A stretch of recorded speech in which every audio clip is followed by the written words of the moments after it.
লালগালিচা বিছানো পথে হেঁটে গিয়ে রাজধানীর মিরপুর ১৩ নম্বর সেকশন খাল সংস্কার কাজের উদ্বোধন করেছেন অন্তর্বর্তী সরকারের ৩ উপদেষ্টা।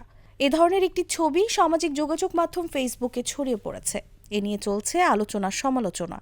তবে ঢাকা উত্তর সিটি কর্পোরেশন বলছে, এই লালগালিচা বিছানোর পেছনে অপব্যয় বা অতিরিক্ত শ্রদ্ধা প্রদর্শনের উদ্দেশ্য ছিল না। মূলত নিরাপত্তার স্বার্থেই এ ব্যবস্থা নেওয়া হয়েছে। সংস্থাটি এক বিজ্ঞপ্তিতে এ তথ্য জানিয়েছে।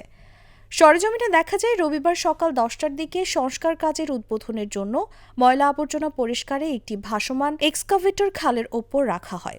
ওই এক্সকাভেটরে যাওয়ার জন্য কাঠ বাঁশ দিয়ে মাচা পাতা হয়। এর ওপর লালগালিচা বিছানো হয়।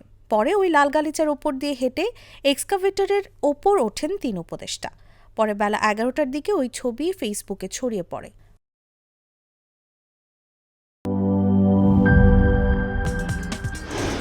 কি boss, vital match, tough opponent, tension?